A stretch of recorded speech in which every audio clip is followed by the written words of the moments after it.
Hey everybody, welcome back to another Pathfinder Friday. We're super early by like 1 or 2 minutes today. Yeah, exciting. I'm James Jacobs. I'm the creative director for Pathfinder. And hi, I'm Luis Loza. I'm the Pathfinder developer for the Lostomens line.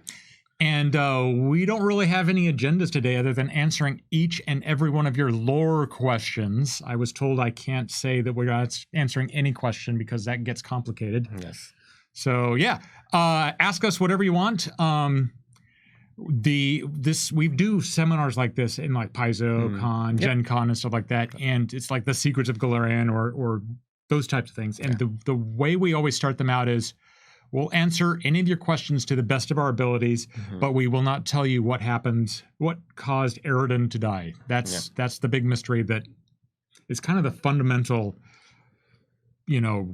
what if of the entire setting. And once we reveal that, it's kind of like it's not going to live up to anyone's expectations. Yeah. And the other thing is, hey, there will be spoilers probably for things that we talk about. So if people ask questions about adventure path related things or things like that, be on the lookout. Just be warned now. It's going to happen. Yeah. We'll probably get super coy if people ask us questions like, what books are you going to release in 2023 and all that? Because either we don't know or we do know, but we don't want to say. But yeah. So yeah, start firing up your questions, and we'll see what comes up from it. While we wait for people's questions, I always like to ask like a question to what normally would be all our panelists, which is just us, to get things going and let people think about their ideas. First, so we might start with one of those. So James, being that this is a lore-related Pathfinder Friday, what is something that with the new edition, second edition, we've updated the timeline. What are one of the new changes that came with the second edition rollout that you thought was interesting that happened in the setting, the lore? I will actually tie this into the very first question that Wither King is asking. How did Nocticula make it to Elysium? I thought outsiders could not change alignment. That whole storyline is one of the ones that I've been kind of fostering here and there throughout all of first edition through various adventure paths and stuff like that. I've always liked just the redemption storyline where it's like somebody is bad and then they become good, or the reverse where somebody is good and then become bad. So the outsiders generally don't change alignment, and that's because their soul and their physical body and their mind is all one unit. They're basically kind of like stereotypes or caricatures of a concept or something like that, be it lawful good or chaotic evil or fire or shadow or whatever they happen to come from. But there's exceptions to every rule, and when those exceptions happen, you can tell some really fun, interesting stories. Just as you've got like stories from like angels falling from grace or something like that. You can have the reverse of that happen, and it just makes the characters more interesting. So what you're saying is it's not that they can't, but it's so rare that it's such a significant event we would want to tell it on screen in parts of adventures or novels or things like that. Yeah, exactly. It's the type of thing that fuels specific major events. I have Saint Dormatius. We're going to hopefully not mispronounce everyone's name, but I have a question I've been meaning to ask for years. Why are the iconic characters featured as central characters in nearly every other medium Pathfinder has been in audio dramas, comics, but not the novels? That was a decision we made at the very start of when we started doing novels. We wanted the novels to sort of tell their own smaller stories rather than tell like these big, expansive, epic type things.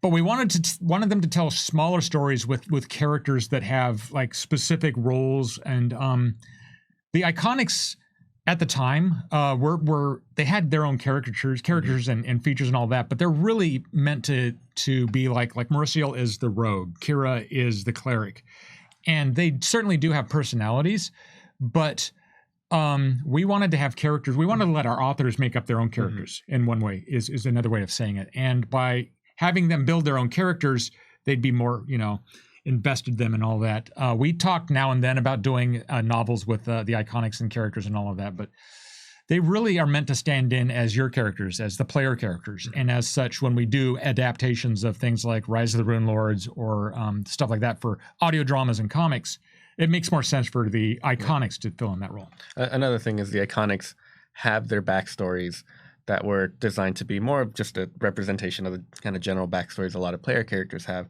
and aren't inherently designed to be part of the particular stories being told as part of novels. With a novel, you have a particular story in mind as an author, and then you have a character that you want to put through as part of that story. The iconics weren't built like that from the ground up, like a brand new character would be. Yeah. So they're not necessarily the best fits for them. They're great to interact with each other, which is why they're great in audio dramas and comics like that. But just makes more sense to let the author have their story the way they want them to do it, as opposed to have to try to shoehorn in one of the iconics. Yeah.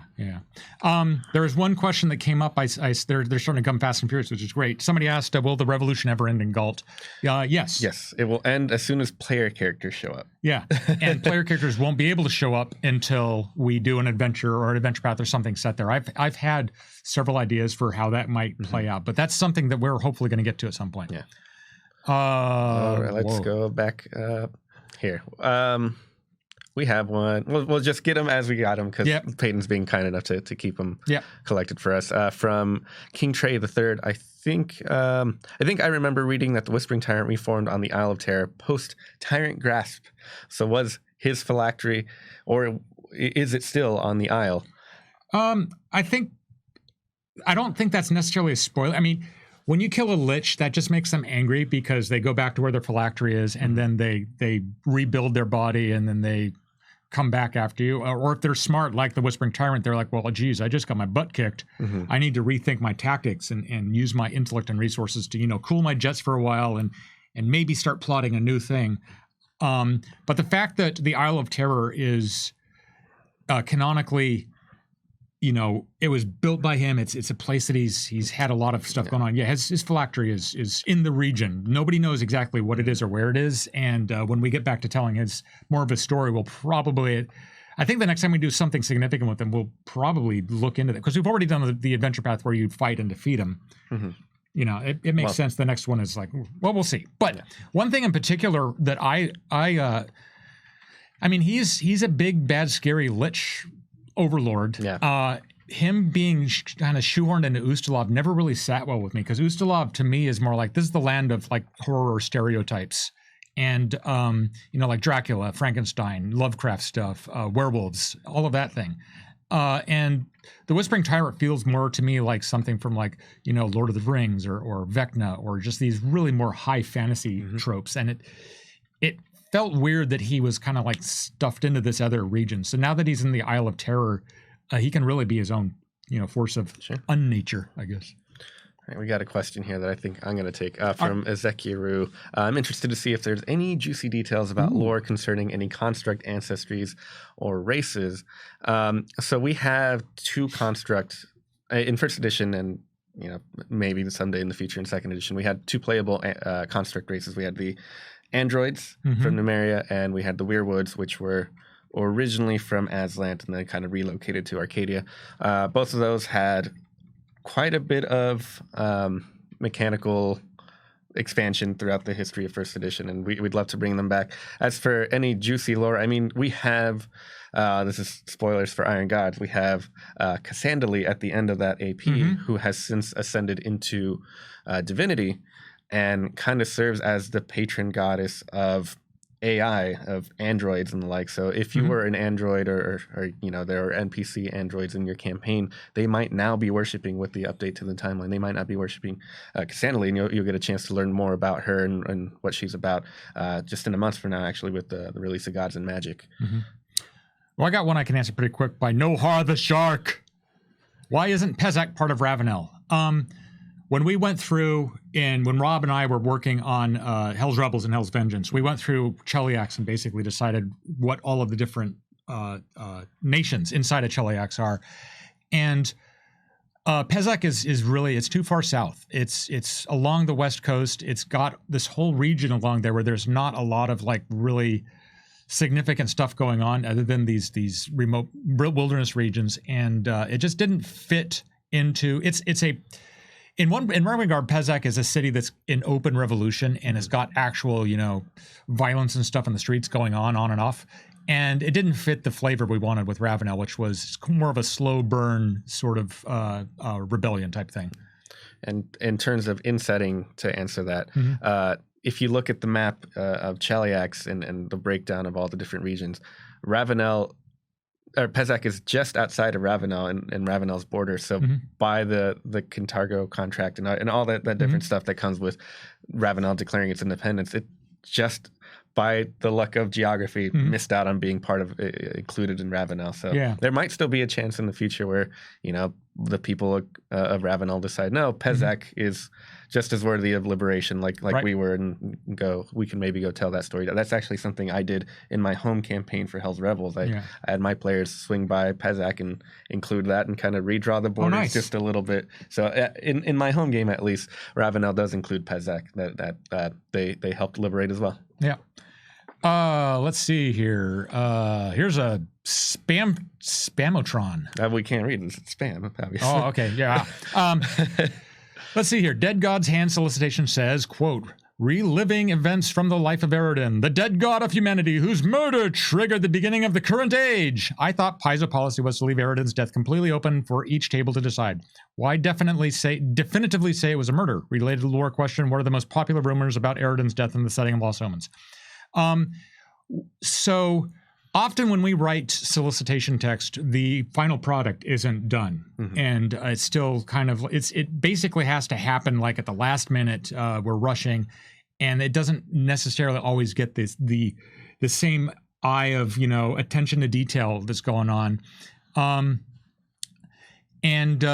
We have never said that we've left what caused Eridan's death open for each table to decide. Obviously, you can. We basically said that we're never going to reveal what happened to him. Whether or not the use of the word murder was a typo, I mean, or an overstep, you're going to have to wait and see what exactly Dead God's Hand is about, obviously. I mean, it's written by Eric Mona, who is the publisher of Paizo's Pathfinder, Starfinder, all the stuff. He invented Eridan. He came up with that whole plot. If anybody on the planet wants to, pull back that curtain, it's Eric. And I personally have in my head a pretty complicated what actually caused Eridan's death and all of that happened, so that we can write around it without actually having to talk about it. Because who knows, in 10 years, 20 years from now, we might decide to reveal that. But right now, we're not. There's going to be more information about Eridan, of course, but it's going to in Dead God's Hand. But it's really going to focus on Eridan as he was when he was alive. And same with the Absalom book coming up. Overall, we're more interested in what he did when he was alive rather than what happened when he died. Yeah. As for rumors for what may have happened with Eridan, I mean, considering how long he's been dead, it's over a century now in the setting, I'm sure every single type of rumor has come and gone at this point. I'm sure there are demigods like demon lords that have come up and said, I'm the one that killed him. Yep. And, people trying to claim on that. You can also have silly things like, well, he slipped in the shower. What a shame. Yep. It's weird, too, because from our position, we can't really say it's difficult for us to handle things like rumors or even like the Windsong Testaments fiction that I'm writing for the website. I'm presenting these mythologies from the prehistory of the setting. And I specifically saying them that whether or not it's true is left to the faithful to decide and argue about. But it's really difficult for us to do that without giving the impression that this is fact. So we really have to tread carefully when we say these rumors are real or these are the rumors. One way that I prefer to do it is rather than list one rumor, I'll list like a dozen. And in there, one of them might be true, maybe none of them are true. But Wither King, are there any adventurers or planar travelers out and about? I don't really know what that means. I think it's just asking, are there any significant figures who are traveling the plains now that are kind of up to things in Galarian? Oh, yeah, for sure. There's always, outsiders of all kinds that are showing up in the material plane that are influencing worlds as they do. So in terms of notable figures, there are plenty of people like Baba Yaga who could travel the plains, or if we have other figures like Haojin or even like Tabris, who's wrote the Book of the Damned, and there's a lot of characters out there who have in ancient past have been traveling the plains, we don't really kind of nail those down, but they will pop up when we need them. it's hard to nail them down when we're only focused on Galarian and we focus on the people who are there as opposed to the people who are coming and going all the time. If we ever get back to the plains, well, I'm sure we'll have a chance to do that. And then, there are NPCs that come up all the time that we mentioned. Oh, they're very powerful. They're capable of traveling through the plains without much problem there. Ooh, real quick, Statler97, when are we getting more Windsong Testament blogs? There's one more that I've written that hasn't gone live yet. I just talked to Mark earlier. I think that's going up sometime in January. It's specifically one to kind of show off Gods and Magic. Has some new art that no one's ever seen. So we're waiting for closer to that point to give it out. Aeon Cow. In Korvosa, has the devil Lorthak truly gone rogue from Hell's hierarchy? Or is he still in it, with him icing that hit squad from Hell just being a matter of putting down a coup in his position? Lorthak is sort of... He's not one of the archdevils. He's Infernal Duke, so he's lower on the pecking order. And he kind of got exiled. He's kind of... We've got him sort of in a holding pattern in Korvosa at this point. We might do something with him again in future. We don't really have any plans for him right now. All right. Timothea said, I started playing with Pathfinder 2nd Edition. What's the best way to understand the lore? The first thing that we always will point people to is to hop over to the Lostomens World Guide, which kind of gives you the brief rundown of the Inner Sea region, the main kind of focus of the Age of Lost Omens campaign setting, and then kind of go from there. There's a whole entire edition worth of lore content that we put out beforehand, and I think the easiest way to hop in right at this moment is probably to hop over to Humble Bundle. We actually have a lore bundle that's just a lot of different first edition campaign setting books and other books that are the best ones to kind of flesh out a lot of what we mentioned in there. Drop $40 and you get something like 50 different books. A lot of dozens of different books. All PDFs of these books that are just going to let you spend weeks and weeks just reading up on all the lore that you could ever want, and then kind of branch off from there. There's another real quick one I can answer. Voriel, any plans on dealing with Tree Razor? I would love to. There's an adventure path I've had bumping in my head where it's basically the Tree Razor themed adventure path. It's been rattling around in my skull for many years, and we'll hopefully get there someday. So then the fact that he's in the bestiary now just means he's ever closer to doing that. Ezekiru has another one. Any developments for Apsu and the Hawk's conflict, or any details for Apsu's domains, divine skill, and so on within 2E? Yes, there's a whole adventure path titled Age of Ashes, which kind of deals with the Hawk a bit. It won't be it's not the full-on resolution of what happens between these two deities, but it definitely is one of the conflicts that involves them quite a bit. And then if you're looking for the stats for both Apsu and Dayhawk, again, look to next month's Lost Omens Gods and Magic, where we try to detail, I think I looked at it, there's over 100 different deities in there that at least get the basic stats you need to worship them, and Apsu and Dayhawk are definitely included among those. Belor-Nurgle. Is there a connection to the Darklands from the Starstone Isles? Yes.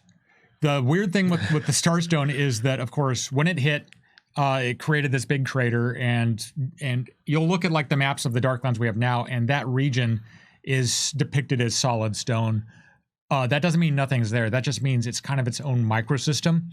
There are Darklands below Absalom and the Isle of Kortos, and we're going to be exploring them pretty soon, I think. Carbon Metric. Is there anything new we should look forward to with Mana Waste and Alkstar that we can look forward to? So for the moment, I don't think we have any immediate things we're doing that are kind of, there's no balls rolling for that just yet, but I know that the likes of, Patrick Rini and Eric Mona want to do stuff with that, all those regions there. So I'm sure it won't be very long before we get a chance to focus on those again. Absolutely. Waters Leaf. Are there any significant good dragon NPCs that my players could encounter? There's lots of them. There's Teruvian. Dragons have hard to remember names. There's the bronze dragon that is the inspiration for the rusty dragon on top of Sandpoint's most famous tavern. there's more information about that specific good line dragon in the Sandpoint book. There's when we do things like dragons and stuff like that, we generally try not to have them be, movers and shakers of the world. They end up in movers and shakers in the context of adventures often. And it does skew toward the evil dragons because our adventures skew toward things that you fight. But I don't know. Can you think of any off the top of your head? There's certainly some out there. I can't think of names off the top of my head, but I know a great place to go look. We had a campaign setting book for first edition titled Dragons Unleashed, which I think had a dozen or so different dragons, and had write-ups and even their layers and all their treasure hoard and stuff. So that's perfect for, hey, I need to meet a dragon. It's got all the information I need as a GM to get going. Peyton, if you want to scroll up really quick on that chat, there was that question you were pointing out from Lori 7x3. What was the most discussed lore change for 2E that didn't actually make the cut? I think one big thing that we were talking about is just in the resolution of all the APs, deciding what happened at the end. We were kind of toying with the idea of maybe there's one that PCs didn't win. Right. But then, we kind of got cold feet with that. With just the idea of shutting down the possibility of other people's campaigns didn't seem like a great thing. If you've played Rise of the Rune Lords, obviously that we've already said what happened to that. But if you had played Rise of the Rune Lords and we said, oh, actually, no, you lost, and the Rune Lord, he started taking over and all this bad stuff started happening. Yeah, it won't feel great, especially for your home game, if you're partway through the campaign and you start reading up on the 2E lore, it wouldn't be a cool thing. Yeah, it's just kind of gross. It could have led to interesting developments in the setting, but instead what we chose is, for the most part, we assume the PCs win. There were some instances, like I made a decision with Legacy of Fire where they win, but it wasn't without a cost. Right. Other things have since spun off from that. You beat the bad guy, but there have been repercussions. Yep. Triple X Captain Ultra Triple X. Is Kaden Kalian literally always drunk, or can he be sober if he so chooses? He's a god. He can be whatever he wants. As the god of alcohol and bravery and all of that stuff, he can probably turn it on and off as he wants. If anyone can instantly cure a hangover, it's the god of alcohol. So whether or not people realize that he's sober and acting drunk, or drunk and acting sober, I don't know if there's a difference there. Yeah. So Flunkis asks, will the Pathfinder Lost Omens Legend book have character sheets for all the included personages? No, there won't be any stats for any of the characters featured in there, partially because some of these are brand new and we don't know just yet what level they are and what their stats might look like. Some of them, like the Whispering Tyrant, that have existed beforehand, have some kind of complications that come with it. How do we translate mythic rules over to 2E and things like that? And we just didn't want to lock ourselves in so early in this stage of 2E's life, where we said, well, this new person is obviously level 5, and then later we want to try to tell a story and say, well, oops, we messed up. Right. And we got to either not use that person or change the level or change the story, and that's never a good compromise. So we just decided to leave it as it is, and then it lets GMs decide for their particular purposes when they're using those NPCs. What level do I need them for my campaign? What do I need for my stories that I want to tell? There's one from Avorial that I can answer pretty quick. Does Empress Kaijitsu ever come back in disguise or otherwise and check out her old haunts and Sandpoint? She's one of my favorite characters, and I don't think that's a big secret. I've got a couple of plans in mind for how she might come back into, be involved with an adventure path. Though the big one that I've had bumping around in my head is a big adventure set in Sandpoint that would cover maybe 1st to 10th level, that would sort of echo a little bit this campaign I ran for The Office, where characters are exploring the town, but mostly focused on the pit outside of town, where there's sort of this multi-tier mega dungeon type thing going on. And the basic plot line for that one in my head at this point is that Sandpoint gets a letter from Minkai saying that Amiko Kaijitsu is going to come back for a visit, and the town's got to get itself cleaned up for the Empress, because you don't want to have the garbage sitting on the street when Empress of this powerful nation comes back just to look around. So there's going to be something at some point. I don't know when it'll happen, or even if it'll be like maybe a novel or who knows. I mean, it's all in my head at this point. Pharaoh's 1968 is next coming back soon, or is Geb just paranoid?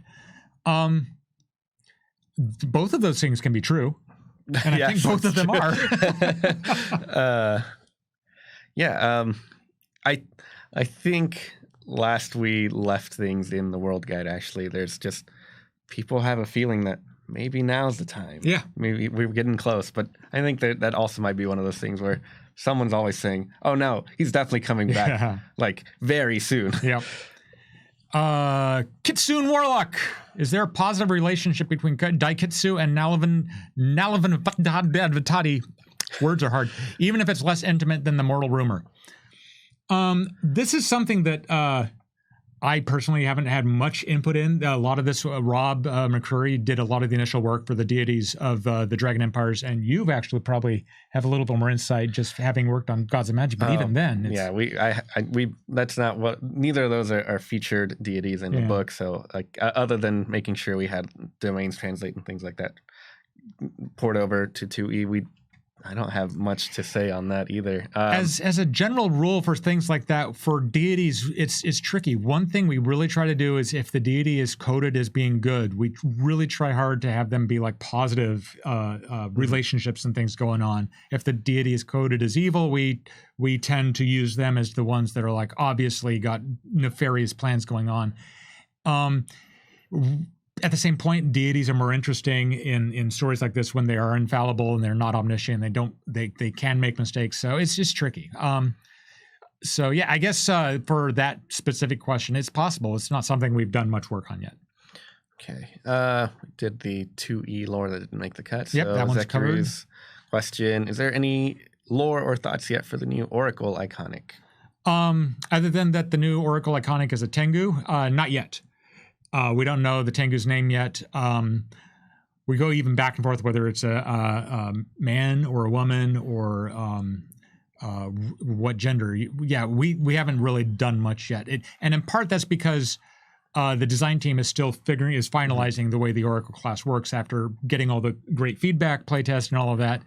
And until we have the Oracle rules in a place where they're solid, we can certainly do backstory and stuff for the new iconic, but we want to make sure that the rules are in a place where we can build a character that makes sense. We also don't want to tell a backstory that suddenly conflicts with what the rules say that the Oracle works and things like that. Probably, my guess is we're going to be building up that character's information, I would say, in maybe 3 months and maybe 3 or 4 months, but it won't be public until closer to the book's release in the mid next year. So, Smooth Criminal 1989 asks, who's a mystery group in Tales of Lost Omens, the Snare, one of our web flash fictions, which, if I recall, that's the one that is based around Cheliax and the West Crown kind of thing, with a lot of creepy phlegm worms featured there. That is something that we haven't really said anything about just yet. Mm-hmm. I have these theories kind of percolating in my head as to who that is, but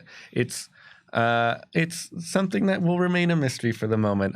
One of the fun things about working with fiction and some of our writers is we, as developers and things like that, when we assign our work to other people, we don't specifically say this has to say this, and this in every single assignment. We give a lot of liberty, a lot of freedom to our writers to work with us, and they provide as many great ideas as we'd like to provide with them. And there's a lot of back and forth, and there's been plenty of times when a writer will turn to the thing and think, yes, this is great. This is much better than I could ever imagine, or this is actually better than the idea I told you to write for us. We'll stick with that. So this is, I think, one of those instances where Leanne Merciel came with something so creepy and kind of out there that we're definitely going to jump on it and build on it when we get a chance. Kielsif, how does Zon-Kthan fit into the Windsong Testaments?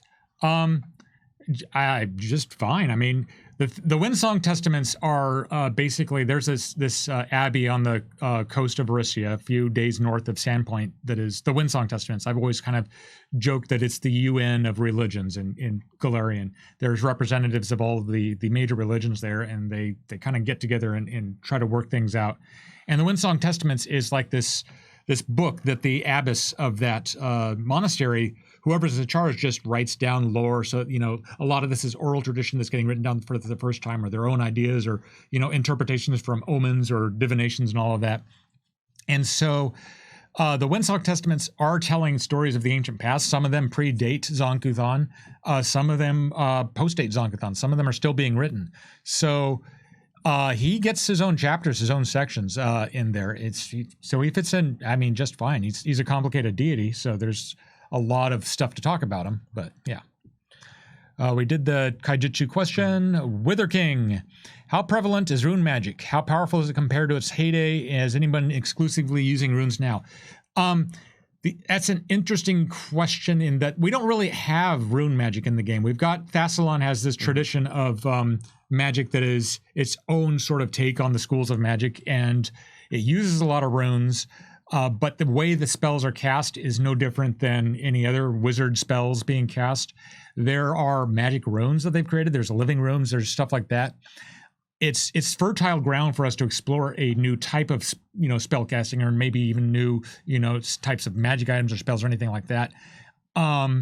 It's getting more prevalent now that New Thassalon is a location in the setting, and we've got characters who used to live in that era are now transported into the modern day. So it's going to spread. It's not something we've done a lot of work with yet, apart from it being mostly flavor text, but we'll have more going forward. I'm going to hop in and grab this one from the chat here. Nohar the Shark asks, how many Van Kaskerkins are there? X. So the Van Kaskerkins... N+1. N+1, yeah. So in Burnt Offerings, the first venture for Pathfinder Adventure Path, one of the guys, one of the villains in there is this guy, Auric Van Kaskerkin, and he was basically just one of 5 bandits that I wanted part of that adventure to be like. There's these 5 bandits. They have this really complicated relationship going on, and the player characters can go in and you can just kill them all, which is the generic way to handle bandits, or you can learn about them, talk with them, start playing them off one another, redeem some of them. And Auric was really one of the very, very first redemption arcs that was kind of built into a game where he's probably the one that's least into being a bandit. And then Nick Logue, when he wrote the first adventure for Curse of the Crimson Throne, was like, I like that. I'm going to put a Van Kaskerkin in my adventure. And that was, and then Greg Vaughn was like, wow, me too. And so it just kind of got blown out. It's a very organic thing with more and more Van Kaskerkins being interested in this setting.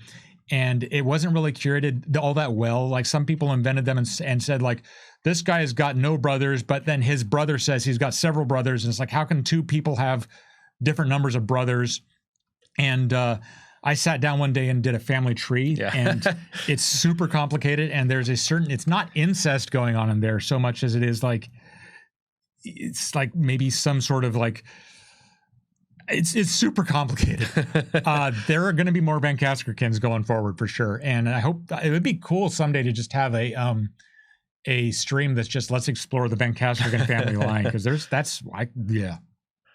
at least a dozen. All right.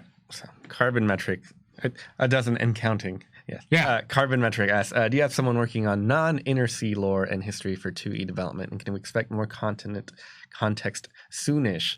So can we see more stuff that's outside of the Inner Sea? We don't have a dedicated, this is our Tianxia person at this moment. We don't have that many people. Yeah, we're either working on the setting or we're not. And, right now the focus is still on the Inner Sea. But considering that we didn't, have a brand new setting with 2E coming around, it only makes sense for us now more than ever to step outside of the Inner Sea, roll that map back.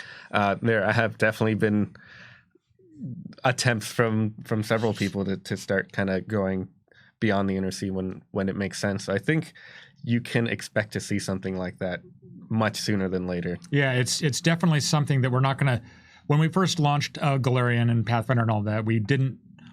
It took us an entire 2 editions of the game to get to a globe map that is, So yeah, we're going to get beyond the Inner Sea map. We'll be exploring places there next year even. So. Sure. Norin Ellendel asks, what is Sorshin up to in the Age of Omens era? That's actually something we're going to be talking about more in next year's Lost Omen Legends. She is going to be one of the featured characters in that book, and we get to explore both. Explain who she is if you don't know who she was. Explain what she's up to now, and also her connections with the different other movers and shakers in the world. So she lives literally next door to Belamarius, another rune lord, but also on the opposite side, there's the Holda of Belkzen, and there's a bunch of orcs there, and then just beyond that is Ustalav and the Isle of Terror and stuff. She's literally up the hill from Baba Yaga's old haunts. Yeah, so there are a lot of influential people that she's interacting with. Yeah. I guess the basics are she's just trying to not get any attention from adventurers anymore. She's tired of being that straight up evil. The thing that I'm Sorshin and Alasnus have been my favorite rune lords for a long time because they're kind of like sort of the opposites. With Alasnus is the even more so than Karzug. Alasnus is the one that's like, I'm going to rule everything, and the way I'm going to do that is by killing everything that tries to stop me. And she's very, just violent. Sorshin, on the other hand, is she's just smarter. She's wiser. She's just a more together character than the other rune lords, because she looks at all of these other rune lords coming back and are like, we'll just do it. We did it before. We'll do it again. And it fails again and again and again. And Sorshin realizes, even though she's possibly the most powerful wizard on the planet right now, she's certainly in the top 3.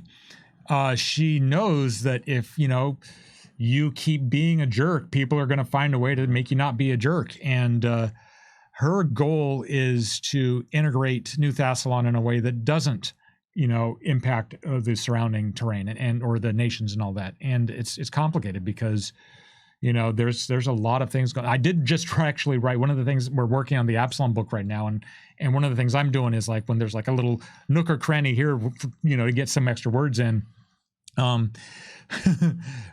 We've got like an embassy to New Thassalon in Absalom. Yep. And one of the things I came up with was that there's spoilers going to be dropping here. In Return of the Rune Lords, there's a duplicate of Sorshin. And that duplicate, we assume, is still around and is now an ambassador to Absalom. So she's got a lot going on. So it's an N+1 simulacra. Yeah.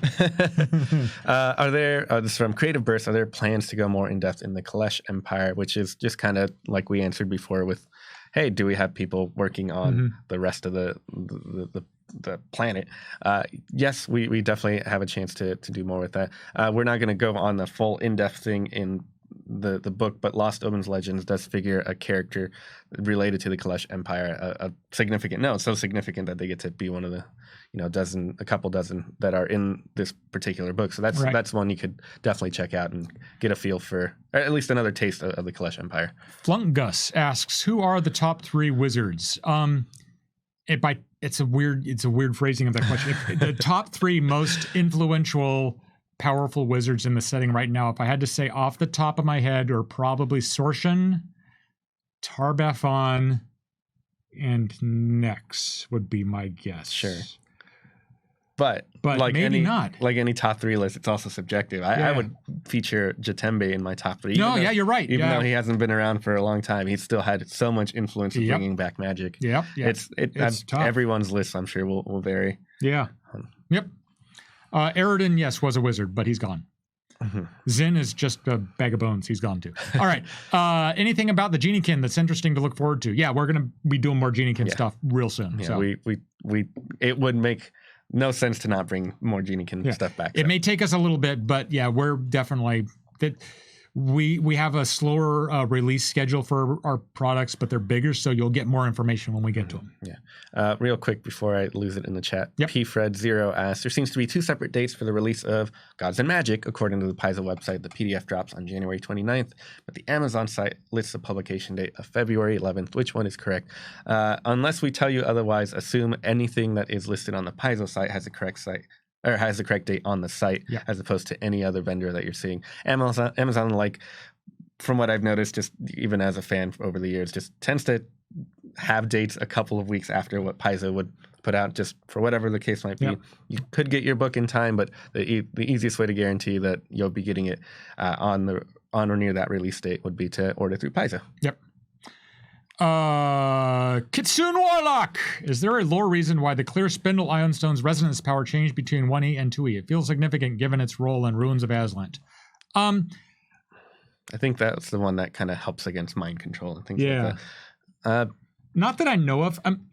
I wasn't involved in Ruins of Aslant, and I mean I have like these pipe dreams of someday being able to play in an adventure path we publish. So I try not to really get too deeply into the ones that I'm not running. And I think I may have convinced Ron to run. I know Ron will run Extinction Curse, and if I say it out loud online, it's going to happen. He has to do it. Yeah, he can't disappoint our dozens of fans that are on this stream, and then hundreds of fans watching later. I just approved Kate Baker's adventure, Siege of the Dinosaurs, and it's the type of adventure that if I don't get to play a character with a dinosaur power, it'll be bad if I don't get to play a character. We're going to ask all our fans to keep Ron accountable and let you make sure that I'll cry for days. He goes through. Wither King, are there any large halfling communities going on? No, halflings are small. Hold on. I don't think we answered the question of why did the Aeon Stone change? Oh yeah, we got it. I don't know actually. I think it's just one of those. The thing is, a lot of other things have changed along with the game. Something like Dominate isn't.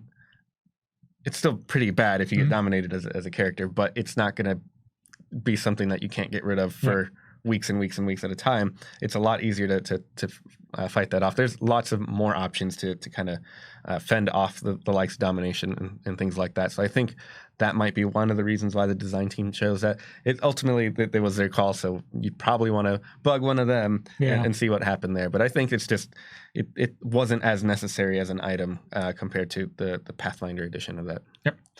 All right, back to Wither King. Are there any large halfling communities going around of a kingdom with a large amount of so I guess what you're asking there, are there any halfling nations? Are there any halfling locations in yes. Yes. Specifically, you want to hop over to the Lostomens character guide. We discussed a bunch of different of the core ancestries. We gave them lots of ethnicities and talked about all of that, and specifically halflings. We talked about communities of halflings that grew up either without any contact to any of the other ancestries or with so little contact, they're effectively just halfling communities. There's what's that forest just north of Taldor? Verdurian Forest has a large halfling community. There's halflings from Iobaria that kind of did their own thing and kind of are nomadic halflings.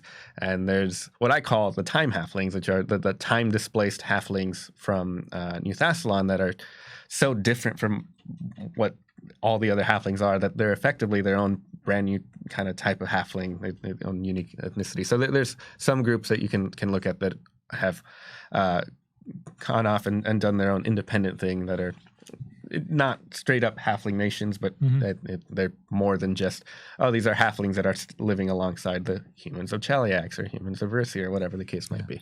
Wither King's got an interesting question. Who would be the top 3 strongest martial warriors around? I mean, that's the same problem with the top 3 wizards. Like I said, I rattled off Sorshan, Tarbefon, and Nex, and you immediately brought up Jatembe. I was like, oh yeah, Jatembe is better than one of those. I'm not sure who, but yeah, it's tough to say. I mean, as far as strongest martial warriors, Kevoth Kul comes to mind in my head. He's not necessarily the highest level, but he's definitely a major figure.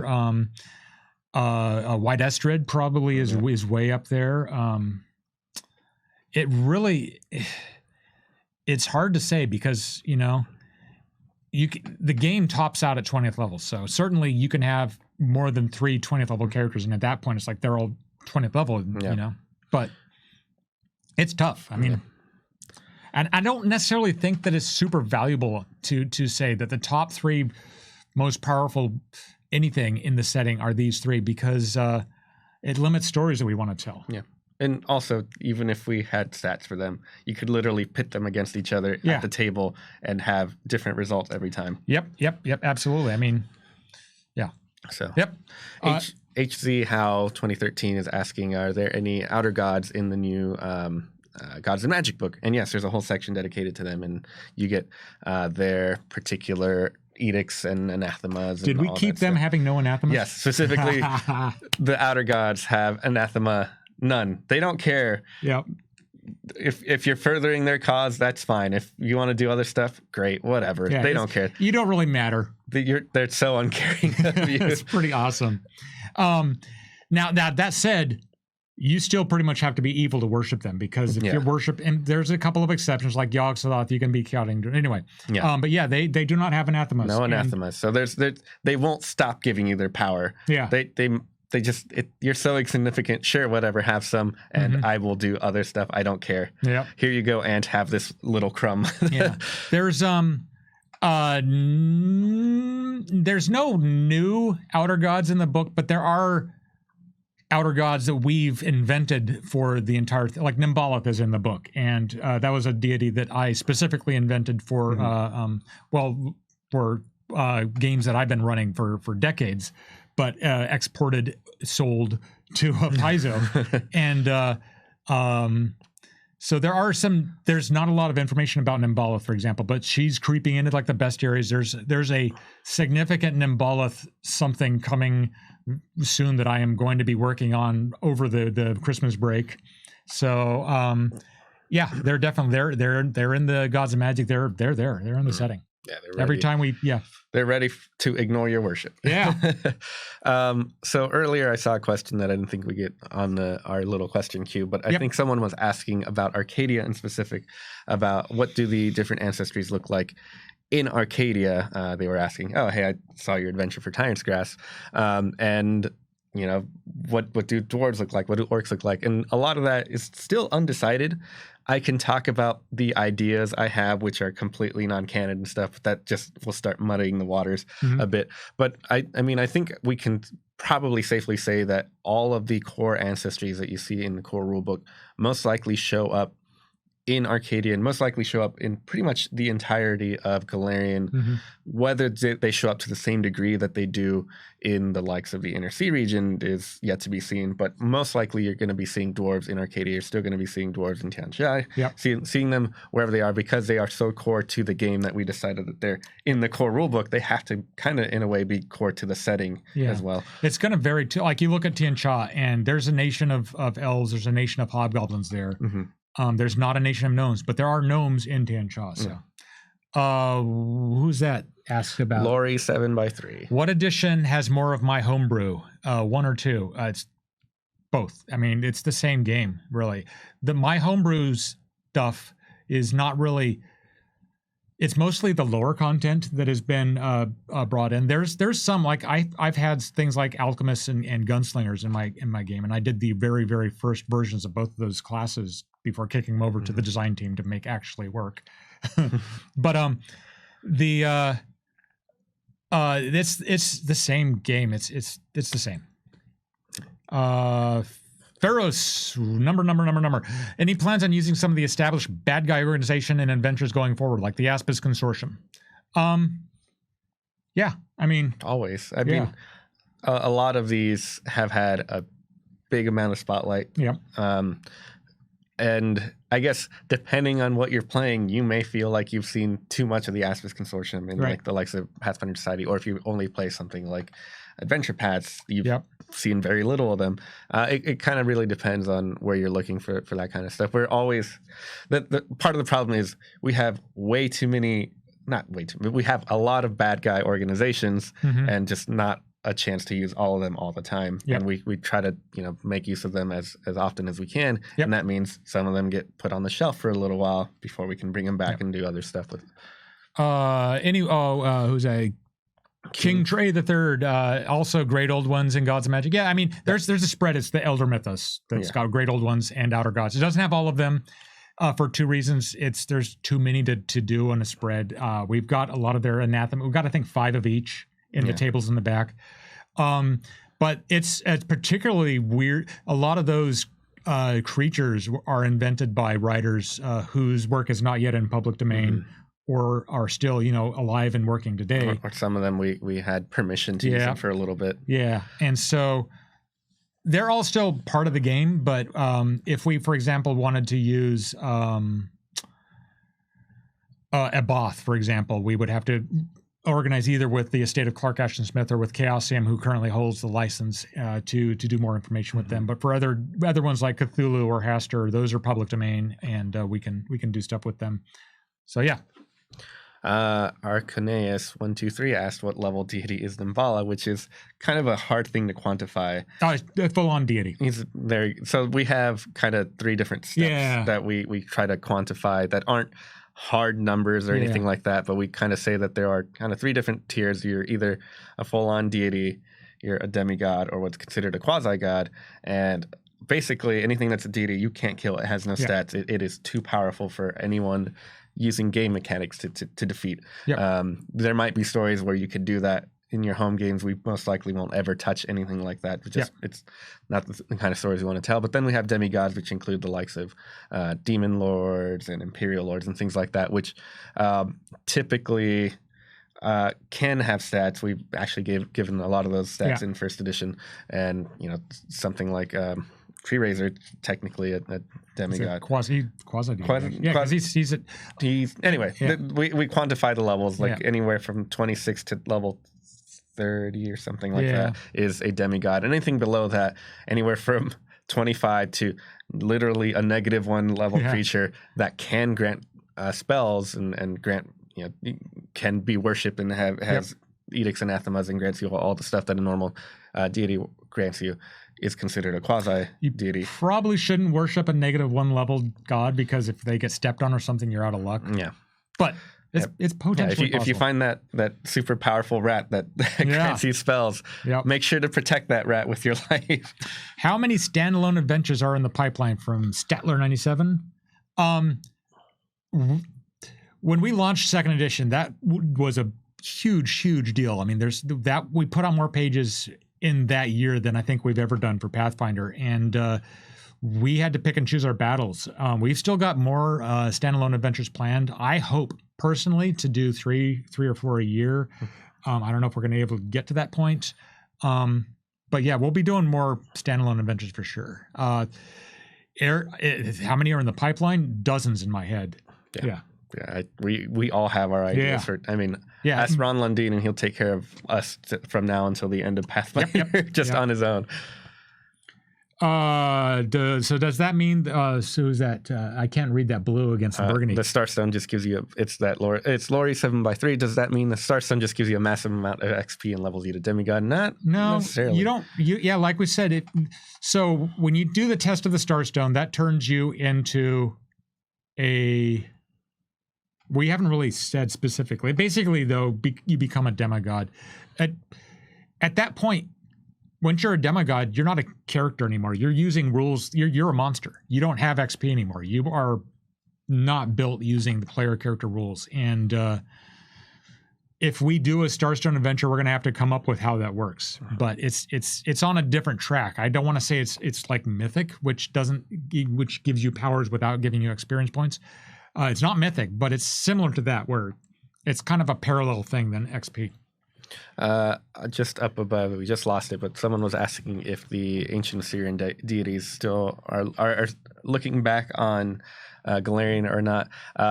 Looking back, that I'm not for sure, but I know that we have given them the necessary information in Gods and Magic to keep worshiping them. So if you had a character that was worshiping them as part of your Mummy's Mask campaign or something like that, you can continue that going forward. They're still out there. They just don't really have much of a presence in the setting, but you can still worship them. You don't have a deity doesn't have to have like an established church in the world for somebody to gain powers. Avorial, what's Grotius's deal?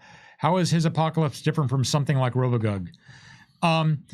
I guess the best way to sum that up is Rovagug is a active apocalypse. He is actively working to cause it to happen. Grotius is passive. He just knows it's going to happen. He's not causing it to happen, but he just is going to be there when it does and say, I told you so.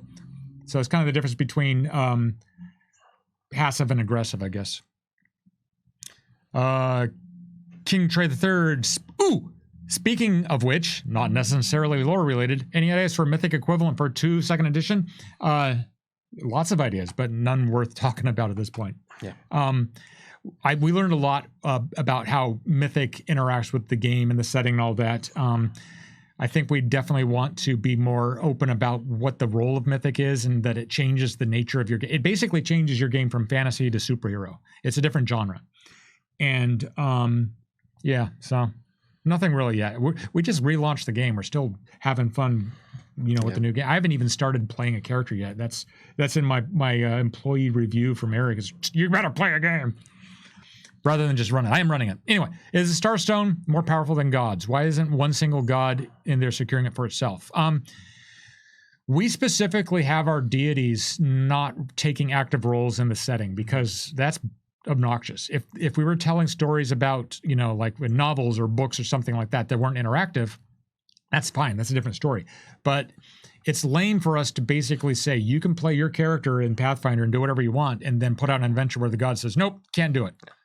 It's also this kind of mutually assured destruction kind of thing. Yep. The moment one deity starts trying to have more influence in the material plane, all the other deities are like, oh, are we finally doing this? And they all kind of start reaching in, and then suddenly all these mortals just kind of get wiped out with all these deities fighting their wars and doing all this stuff. It would lead to a tremendous kind of just apocalypse of deities in trying to put in their influence way too much and messing everything up. And then they lose their whole purpose. You know, I mean, that's an interesting.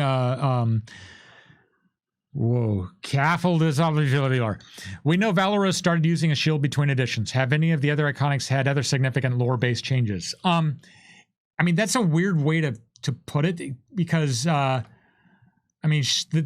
are differences. They didn't automatically start because the edition changed, but again, they did because obviously that's a different edition. One of the things that we were able to do with the edition change was to bring some of those iconics more in line with like how their class actually is played. Harsk comes to mind.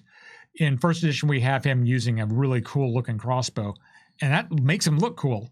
But it makes for a really subpar choice for a ranger using first edition rules. So for second edition, we switched Harsk over to be using two hatchets, basically, two battle axes, which is more in line with the classic ranger. Couple others, let's see. Those two are the ones that immediately come to mind. And I'm sure there might be more updates as we bring in other iconics in if we bring other classes back like we're kind of doing with the APG. Yep. So up above, kind of scroll off earlier, but Davik the Grey was asking what's the difference between Kaden's push towards freedom and liberation compared to that of Milani's. And that's one of the interesting things we get to do with the different deities is there's a lot of overlap with, Desna likes freedom, Kaden likes freedom, and Milani all like freedom. Obviously, they all like it for the same reasons, and they all push for it in the same way, and they all seek that out. And it's getting to show the differences there. And they're all chaotic good, so obviously they would be the same, and that's not necessarily. So like Kaden, it feels, at least to me, and this is obviously up to GMs and how we will present it in future books. But Kaden's very much of personal freedoms. We don't want to oppress anyone. Want to make sure everyone can live the life that they want to, as opposed to Milani, where it's like, we will actively go out and fight tyranny and stop oppression and things like that. Wherever we find it, and we will go out and seek it. Kaden might be a bit more carefree and try to stop it whenever he encounters it, but not necessarily go out of his way to just do that for the rest of his life. It's also about getting to live your life the way you want. And if you're stuck living your life to just help other people out, is that a life of freedom? It can be if that's what you want, but not every Cadenite's going to think that way. Yeah. Does Gods and Magic include any rules, belief systems that don't necessarily relate to gods? It does. Yeah, we have philosophies like the laws of mortality and Rahadum, green faith, things like that. We don't have anything particularly related to Iruxi and Taino astrology, unfortunately, but I think if we get a chance to look at the Iruxi again, we can expand on that a bit. I have a minor suggestion, says Fred0. How about having the priests of Zonkathon wear masks depicting Zon's face like the priests of Torak in the Belgariad series by David Gettings? There's a couple reasons why we wouldn't do that. One of them is we've already established over a decade's worth of lore about how the Zonkathon worshippers do their thing. And once that's established, we don't really want to to switch that around. Another one is we really, really try not to borrow too heavily from other books or something like that, because it's it's intellectual property and stuff like that. It's just more interesting to us to keep Galarian the way, keep it distinct for us. Yeah. And just from Zonkathan's another one of the deities from my homebrew, and is pretty blatantly, obviously inspired by Clive Barker and Hellraiser and all of that stuff. And so to me, that is the muse for Zonkathan, is that sort of pain is pleasure, sort of loneliness is friendship, whatever type thing. And it doesn't really mesh as well with Belgariad, in my opinion, but yeah. We're about out of time, but let's see if we can get a couple more rapid fire questions in there anywhere. Yeah, quick. Peyton, do you mind? Here we go. There was, will we be seeing Samsarens in 2nd edition? Eventually, I would love to. Yeah. Anything you saw in 1st edition is something, in theory, we could do in the 2nd edition, but keep in mind, we were publishing stuff for 1st edition for a decade, and we're only we're not even a year into the 1st edition. So we are 4 months into 2E at this point. We see other planar stuff in Gods and Magic. You'll see talk about things like deities, realms, and things like that, but there will be very little in terms of here's how you get around the planes and the like. Pharaoh's 1968. Will we ever get to see a Harrowed medium in Galarian? Well, we don't even know if we're going to have a medium in Galarian. Again, we've had 40 classes in 1st edition, and spoiler alert, we're not going to be doing all 40 of those classes in 2nd edition. Yeah. It's just not possible. We want to do new stuff too, and so we got to pick and choose what we're going to do and all of that. The Harrowed medium was something, for people who aren't sure, it's something that Mark Seifter came up with the original version of the with the medium. Yeah. And it had, since there's 50 some different Harrow cards, it had 50 some different mediums, and it was too big to put in a 64-page book. We've talked on and off again about potentially figuring out a way to get that out for people just to see, because it's written, it's interesting. I don't think there will be ever anything like that. Who knows? I mean, if it is, it's going to be a much smaller footprint, because we can't do a 64+ page book just on one specific build for one specific class. Anyway. Keyboard Crusher out there asks, do outsiders typically transform when their alignments shift? I think it depends, because it's such a dramatic story that happens. It will be on a case-by-case basis with each outsider that changes. Someone like Nocticula didn't change, but that doesn't mean that's the norm. Yeah. Any plan to do some grand-scale monster wars similar to the Blood War as background lore? Not really. All right. If you have enough worshippers, do you get some kind of power boost as a deity? No, that's not a thing that happens in Galarian in particular. A deity that has one worshipper could, in theory, be more powerful than a deity who everybody worships. Yeah. Someone up there also asked, will the Green Faith show up in Gods and Magic? Yes, you're gonna get some details on that. Do Samsarens reincarnate into their own race, or do they become other things? Typically, I think we've said they are reborn as Samsarens. They're reborn as Samsarens, or if they have done enough stuff to have succeeded at their mortal story arc or whatever, they move on just like any other soul to the afterlife and the great beyond. And of course, there's just odd cases, like if you cast Reincarnate on a Samsaren, they might come back as something else. So, is there anything from 1E you're thinking of not bringing back? I think nothing's lore-wise. It was just probably in general. I think nothing's off the table. Nothing's off. There's certainly errors that we introduced, lore errors that we've introduced in 1st edition that we're not going to bring back, and I'm not going to talk about them here because they're errors and they don't deserve being talked about. But are there any sentient Golem ancestries in Galarian? There are the 2 construct ancestries I mentioned, androids and weirwoods. There might be others that you just haven't made up yet or talked about. And there are definitely sentient constructs in the forms of automatons that we mentioned in the construct handbook. While we're waiting for the Kitsune ancestry, are we waiting for a Dragon Kingdoms book, or might they show up sooner? I think stuff like ancestries shows up when we think it might be a good fit for certain stuff. You might see them in books that aren't specifically, these are ancestry books. They'll show up here and there. So that Kitsune could be one of those. Yep. Does that mean there are totally unknown but mighty gods not giving a damn about Galarian? Absolutely. I mean, any deity you see in any RPG product is technically part of it could be part of your particular setting. You know, anything. And the material plane is so big; it's not just Galarian. There's it's the entire universe all over the place. Anything in lore that you would be interested in making a class around? Yeah. I think there's quite a few things that would just. Well, like somebody mentioned earlier, like Thessalonian rune magic. I'm interested in seeing if that could be a class. Yeah. Given the popularity of gunslingers, any new lore or developments due to leaps in technology? There are no new leaps in technology, really. If we do gunslingers, and gunslingers are still part of the setting, they're going to interact with the rules in a second edition manner, but they're going to be the same characters that were in first edition. So I think we got one more question. We're a little bit over time. We started a little bit. How widely accepted are goblins and hobgoblins in, quote, civilization? It depends on the civilization you're talking about.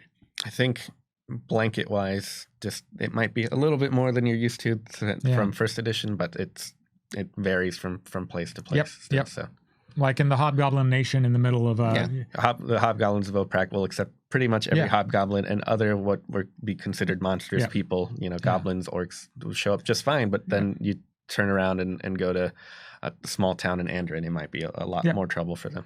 Yeah, it's really, I mean, the type of the goblins and hobgoblins, those types of ancestries. I mean, in my theory, the thing that people really, really identify with is that they're either the underdogs or the anti-heroes or the outsiders of society, and the fact that they are characters that civilization would rally against or push back against is what appeals to a lot of people. So, I think that if we were to suddenly say the goblins are just, you know, open arms accepted and treated with equality across the entire planet, people would lose interest in playing goblins. Yeah. Because they're just at that point just a different shaped human. So I think we should probably wrap it. We could keep going forever, but we also are like, this is the last day before a lot of us are going off on vacation, so we got short timer syndrome. It's the last Pathfinder Friday of the year. Yay! Thank you, everybody. And if you still have questions, you can like hop online, ask us. I got the Ask James thread. You can ask questions there. We'll probably doing this type of thing. Yeah, if you like this, let Peyton know, and we'll do more of them in the future. I love just it's fun to just answer questions all day. It's fun for me to like get stumped now and then. Like people ask questions like, like the top 3 wizards, and you're like, well, Chitembe. It's like, it's interesting. It's fun. So thank you, everybody. Have a happy holiday, and we'll see you next year. Yeah, I guess we'll see you next year.